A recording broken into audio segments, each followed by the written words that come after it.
सोलापूर महानगर हद्दीतील या ठिकाणी रोहिणीनगर, ओम गर्जना चौक, गोल्डन टावर, सैफुल या ठिकाणी हे जे गोल्डन टावर आहे आणि हे गोल्डन टावरचा जो बिल्डर आहे, त्या बिल्डरांनी खरोखर या ठिकाणी महानगरपालिकेने जे नियम अटी घालून दिलेले परवाने आहेत, जे काय पार्किंगचा विषय असेल, जे काय असेल नियम, ते नियम अक्षरशः पाळले नाही आणि सर्वसामान्य लोकाला या ठिकाणी फसवणूक केलेली आहे.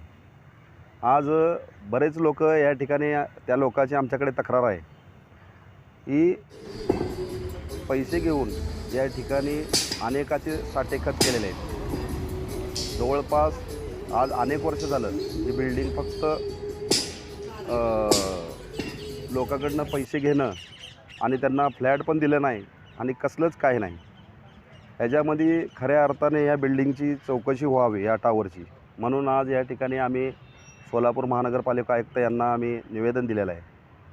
आणि जवळपास अनेक लोकांची या ठिकाणी तक्रार येते की अनेक लोकांकडनं 5 लाख, 10 लाख, 20 लाख, 15 लाख असे अनेक लोकांकडनं, बरेच लोकांकडनं, आणि एका फ्लॅटवर जवळपास 6-6, 7-7, 8-8 साठेखत आहेत. साठेखत करायचे, त्याचे पैसे बुडवायचे, दुसऱ्याचे हे करायचे, अशा प्रकार या ठिकाणी चाललेला आहे.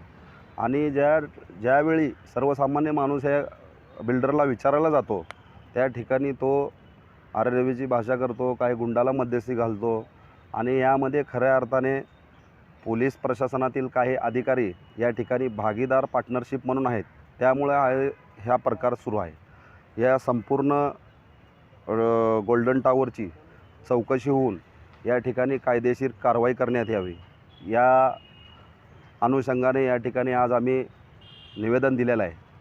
जर येणाऱ्या 15 दिवसात याची चौकशी झाली नाही आणि जे बिल्डर आहे त्या बिल्डरवर कारवाई झाली नाही, तर आम्ही सोलापूर महानगरपालिका आयुक्त कार्यालयासमोर आमरण उपोषणाला या ठिकाणी बसणार आहे.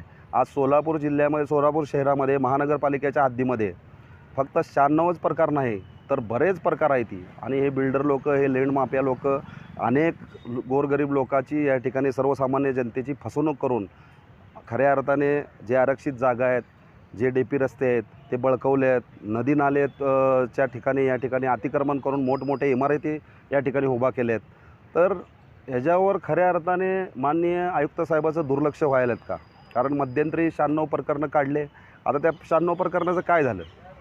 मोठमोठ्या बातम्या समाज माध्यमातून या ठिकाणी प्रसार केले, परंतु त्या प्रकरणाचं काय झालं? अनेक लोकाला या ठिकाणी लोकांची फसवणूक होत आहे. हे सर्व थांबलं पाहिजे आणि आयुक्त साहेबांनी या ठिकाणी खऱ्या अर्थाने एक आव्हान केलं पाहिजे. आव्हान करणं गरजेचं आहे. कारण ह्यांची या ठिकाणी फसवणूक जे सर्वसामान्याची होते ते सुरूच आहे, ते काय बंद होताना दिसत नाही. तर अशा सर्व बिल्डरवर, लँड माफियावर, या ठिकाणी डेव्हलपरवर कायदेशीर कारवाई करून या ठिकाणी खऱ्या अर्थाने सर्वसामान्य जनतेची फसवणूक होणे हे थांबवावं, अशी आमची या ठिकाणी मागणी आहे.